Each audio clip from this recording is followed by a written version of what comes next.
Welcome back to Canvas Classes.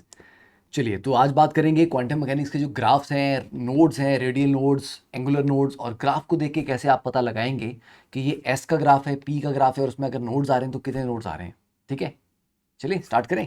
चलिए, and do not forget to subscribe the Canvas Classes and do share it with your friends. अगर आपको अच्छा लग रहा है अपने जूनियर्स को डेफिनेटली बताएं कैनवस क्लासेस के बारे में।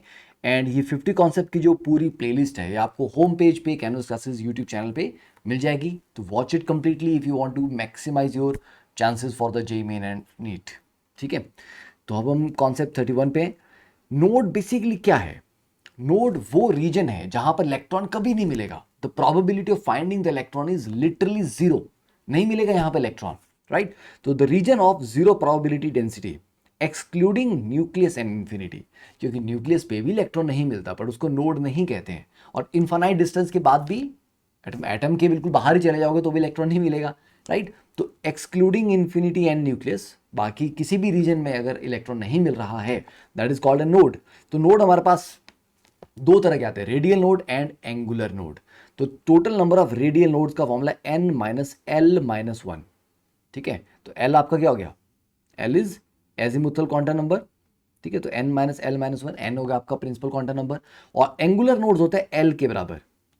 ठीक है, जैसे अगर आप 2s के एंगुलर नोड्स की बात करो तो s के लिए l तो जीरो होता है, तो एंगुलर नोड्स भी जीरो हो गए। तो मतलब s में एंगुलर नोड नहीं आते क्योंकि s आपका स्फेरिकली सिमेट्रिकल है, किसी पर्टिकुलर एंगल में उसकी अलग शेप नहीं है। जबकि p ऑर्बिटल की अगर आप बात करें तो जैसे px है ये, तो x एक्सिस के अलोंग जो नोड्स सॉरी जो लोब है ना, उसकी शेप आ रही है। बट अगर आप उस इस डायरेक्शन में जाएंगे तो आपको वैसी शेप नहीं मिलेगी। तो एक पर्टिकुलर एंगल पे एक पर्टिकुलर शेप है ना। तो एंगुलर कैरेक्टरिस्टिक्स हैं पी के पास, डी के पास भी है, पर एस क्या है? मेरा मासूम सा है, प्यारा सा है, हर डायरेक्शन में बराबर फैला हुआ है। ठीक है, कोई एंगुलर कैरेक्टरिस्टिक्स उसके पास नहीं है। तो इसलिए angular nodes l, total nodes of radial, sorry total radial nodes n minus L minus one. And अगर टोटल नोड्स करें दोनों को ऐड करके तो एन माइनस वन। ठीक है, और जैसे ये ग्राफ है, यहाँ ग्राफ में ये जो ब्लू वाला पार्ट है, ये ब्लू वाला पार्ट क्या दिखा रहा है? इलेक्ट्रॉन डेंसिटी है। जैसे ब्लू वाले पार्ट से आप बाहर की तरफ जा रहे हैं, डिस्टेंस बढ़ रहा है, तो देखो ये ग्राफ अभी हाई था, एकदम सडनली जीरो पे आ गया। मतलब बीच में ये जो व्हाइट वाला रीजन है, यहाँ पर इलेक्ट्रॉन्स है ही नहीं, है ना। जो कलर है ब्लू वाला, ब्लूइश कलर जो है, इट रिप्रेजेंट्स कि हाँ इलेक्ट्रॉन डेंसिटी है। ओके, अब तुम बोलोगे पर्पलिश सा है, ठीक है, bluish purple what ever it is, ठीक है। तो जो भी है यहाँ पे, तो यहाँ पे आपकी इलेक्ट्रॉन डेंसिटी जीरो, ये आपका नोड वाला रीजन है। तो देखिए प्रोबेबिलिटी डेंसिटी का ग्राफ, जो साइज स्क्वेयर का ग्राफ है, the moment it hits zero, zero का मतलब प्रोबेबिलिटी डेंसिटी जीरो हो गई, तो वहाँ पे नोड आ गया। ठीक है, तो ये वाला पॉइंट याद रखें, यहाँ पर नोड आता है कितनी बार वो जीरो को हिट कर रहा है। उसके बाद फिर से प्रोबेबिलिटी डेंसिटी बढ़ रही है, मतलब उसके बाद फिर से इलेक्ट्रॉन मिलना आपको शुरू होंगे, फिर धीरे धीरे धीरे धीरे वो डिफ्यूज होते जाते हैं। ठीक है, मतलब और दूर जाएंगे तो इलेक्ट्रॉन के मिलने की जो संभावना है, the probability of finding the electron will keep on reducing as you go further away from the nucleus. अब देखिए जैसे आपके पास 2px 2py 2pz ये आपके p ऑर्बिटल्स हैं, है ना। तो p ऑर्बिटल में इस तरफ को लोब है, इस तरफ को लोब है, बीच में तो कुछ नहीं है ना। तो ये वाला जो प्लेन है, इस प्लेन में इलेक्ट्रॉन कभी नहीं मिलता। ठीक है, तो वैसे पी एक्स के लिए जो वाई जेड है, दैट इज नोडल प्लेन। तो एक्स के लिए कौन है? Y Z. वाई के लिए कौन है? X Z. और जेड के लिए कौन सा है? X y, right. तो ऐसा प्लेन जो एग्जैक्टली उनके बीच में से पास कर जा रहा है, इस प्लेन में मतलब ये लोब्स को कट नहीं कर रहा है, बिल्कुल टच भी नहीं कर रहा है, तो इस ये आपका नोडल प्लेन कहलाएगा। That is the plane where electron will never be found. वैसे ही अगर आप डी ऑर्बिटल्स की बात करें, जैसे डी का मैं अगर डी एक्स वाई की बात करें, है ना, तो लोब्स कुछ इस तरह से हैं। ठीक है, तो मतलब ये वाला जो प्लेन है बीच में से जो पास कर रहा है, ये किसी भी चारों लोब को कट नहीं कर रहा, तो ये नोडल प्लेन हुआ। वैसे ये वाला जो प्लेन हुआ, ये वाला भी नोडल प्लेन हुआ, है ना। तो इस तरह से आप यहाँ पे नोडल प्लेन देख सकते हैं कि दो आ रहे हैं।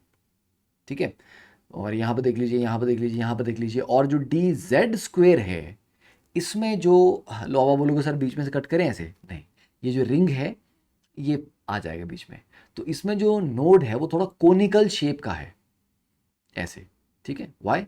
क्योंकि डी जेड स्क्वेयर में एक लोब ऊपर है, एक लोब नीचे, और बीच में एक सर्कल है, रिंग है।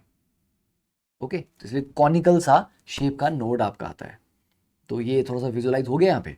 चलिए नेक्स्ट बात करते हैं। तो एस सबशेल के लिए एल की वैल्यू 0 होती है एजीमुथल क्वांटम नंबर की, स्फेरिकल शेप होता है, नॉन डायरेक्शनल होता है क्योंकि हर डायरेक्शन बराबर फैला हुआ, सिमेट्रिकल है।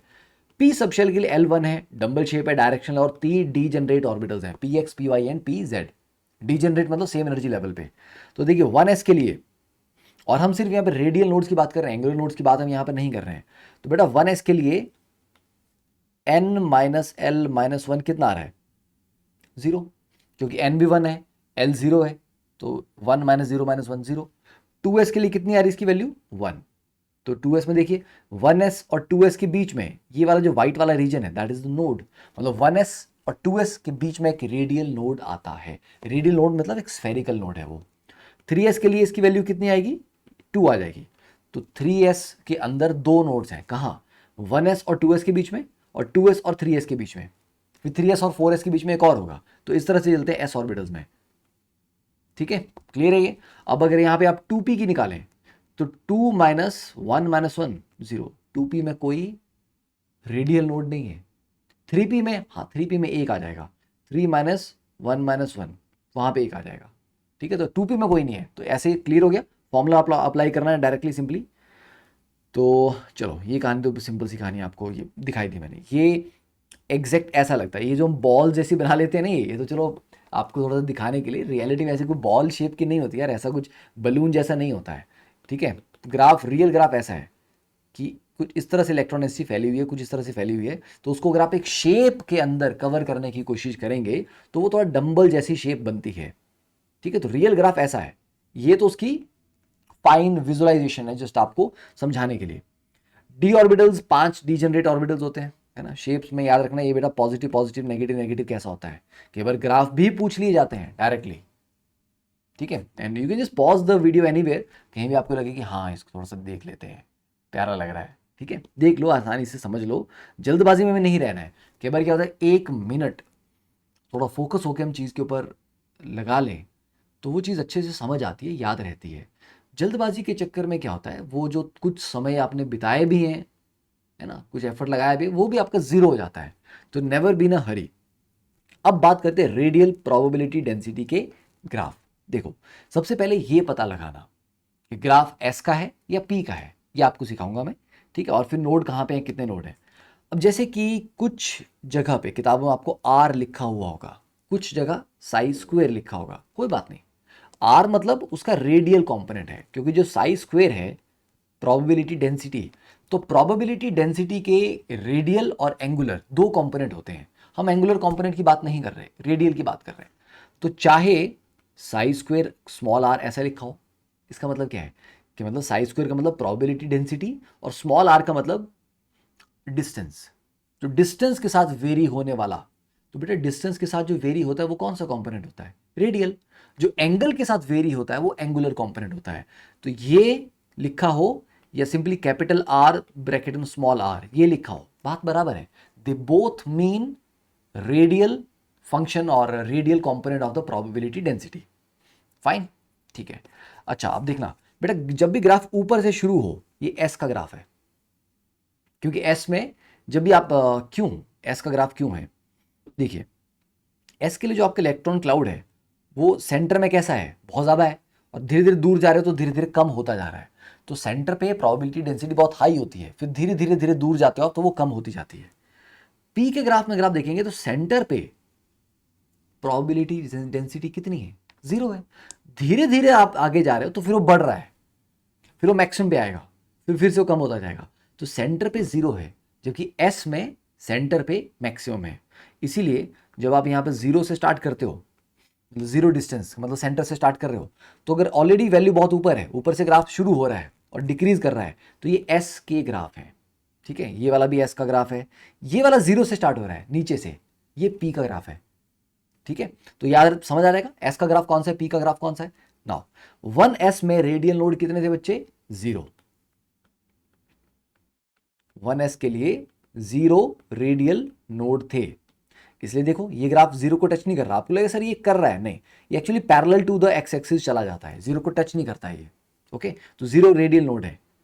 यहां पर अगर आप देखें ये भाई साहब 0 को टच कर रहा है, उसके बाद ये ऐसे पैरेलल टू एक्स एक्सिस चला जाता है। ठीक है, तो there is a radial node here. ठीक है, तो 2s है ये, क्योंकि 2s में ही एक रेडियल नोड आता है। ठीक है, तो अगर आपको ग्राफ दिया है सिर्फ, तो ऊपर से शुरू हुआ तो आपको पता लगेगा कि s का है, और एक रेडियल नोड आ रहा है तो 2s का है। ठीक है, अगर 3s का होता तो ऊपर से शुरू होगा और 2 बार 0 को कट करेगा, एक बार यहां कर रहा है एक बार यहां कर रहा है, तो ये इसके 2 रेडियल नोड्स आ रहे हैं। तो अब क्लियर हो गया ग्राफ्स को कैसे समझना है। ठीक है, और 2p का ग्राफ, p का ग्राफ हमेशा नीचे से शुरू होगा, फिर ऊपर जाएगा, फिर नीचे आएगा, और ऐसे पैरेलल टू एक्स एक्सिस। तो 0 को कट नहीं कर रहा, तो यहां पर भी 0 रेडियल नोड, क्योंकि 2p है, 2p में नहीं आता। तो समझ आ गया। डी के बारे में आपसे कोई नहीं पूछेगा, एस और पी के ग्राफ ही आपको पूछे जाएंगे। अब जैसे ये आर था, तो आर में वैल्यू नीचे भी जा रही है, नेगेटिव में भी जा रही है, बट अगर बेटा आर का मैं स्क्वेयर कर लूं, तो वो स्क्वेयर ऑफ एनीथिंग है ना, पॉजिटिव रहता है हमेशा। तो आर स्क्वेयर में क्या होता है, ग्राफ हमेशा पॉजिटिव साइड में ही रहेगा। जैसे ये वाला ग्राफ है, इसको क्या हो जाएगा, जितना ये नेगेटिव पार्ट है ना, इसको पॉजिटिव में इसका मिरर इमेज ले लो, क्योंकि नेगेटिव पार्ट आपका डबल होके मतलब स्क्वेयर होके पॉजिटिव आ जाएगा। तो इस पॉइंट के अबाउट ये ऐसे फ्लिप कर जाएगा, ऐसे मिरर इमेज ऐसी बन जाएगी वहां पे। ये तो ऐसे रहेगा, इसमें कोई चेंज नहीं आएगा। ये वाला जो नेगेटिव वाला पार्ट था ये फ्लिप हो गया यहाँ पे, तो देखो 2 जगह 0 को कट कर रहा है, तो रेडियल नोड तो 2 ही है। ठीक है, बट डिफरेंस आपको पता लग गया ना, ये सिंपली आर है और ये आर स्क्वेयर है। ठीक है, ओके, क्लियर है। अच्छा, मेरे को लग रहा है कि मैंने एक चीज़ आपको गलत बता दी है यहाँ पे, ओप्स, माय बैड। अब मेरे को याद आया, सही बात है, मैंने आपको, हाँ जो मैंने बोला था ना, आर का ग्राफ और साई स्क्वायर का ग्राफ सेम होते हैं, हाँ प्लीज उसको करेक्ट कर लो। आर का ग्राफ और साई का ग्राफ सेम होता है। आर और साई, आर मतलब सेम चीजें हैं, आर मतलब उसका रेडियल कंपोनेंट है, पर R square and psi square ये सेम होंगे। मैंने गलती से आपको साई स्क्वेयर को आर से रिलेट करवा दिया। हाँ, R means radial component of the wave function, R square मतलब square of the radial component of the wave function, मतलब साई स्क्वेयर। ठीक है, प्रोबेबिलिटी डेंसिटी का रेडियल पार्ट। तो आर स्क्वेयर आपका साई स्क्वेयर, ये सेम चीज़ें हैं। ठीक है, तो थोड़ा सा इनको रिलेट कर लेना, तो पिछले जो मिस्टेक हुई थी जल्दबाजी में के बार उसको करेक्ट कर लें। और ये कुछ ग्राफ हैं, 4πr² साई स्क्वेयर। ठीक है, रेडियल प्रोबेबिलिटी डेंसिटी, अब थोड़ा बहुत डिटेल में नहीं जाऊंगा, फिर ये एडवांस का टॉपिक हो जाता है, तो इसको चलो छोड़ो, ये वाले ग्राफ करने उतने इंपॉर्टेंट नहीं है। इंडिविजुअल ग्राफ आपको मैंने समझा दिए, नोट्स कैलकुलेट करना आपको बता दिया। ठीक है, अच्छा लगे तो चैनल को शेयर कर देना, और टेलीग्राम ग्रुप जरूर ज्वाइन करना, उसका उधर दिया है कैनवस क्लासेस। ठीक है, just search on the Telegram and do share it with your friends and juniors. अगर आपको सच में कैनवस क्लासेस अच्छा लगा, आपको हमारा कंटेंट अच्छा लगा, कोई भी आप चाहते हैं कि सर यहाँ पे कुछ इंप्रूवमेंट सजेस्ट आपको करनी है, कोई भी फीडबैक आप देना चाहते हैं, प्लीज़ कमेंट्स में लिखिए। I personally go through all the comments. सुबह उठते सबसे पहला काम मैं आपके कमेंट्स पढ़ने का करता हूँ, और जहाँ जहाँ मुझे लग रहा है कि आपको कोई दिक्कत आ रही है कुछ चीज़, आपको रिप्लाई भी करता हूँ। ठीक है, तो इसीलिए अपनी फीडबैक ज़रूर दें एंड इसकी ग्रोथ में हेल्प करें। ठीक है, चलिए, thank you, have a wonderful day.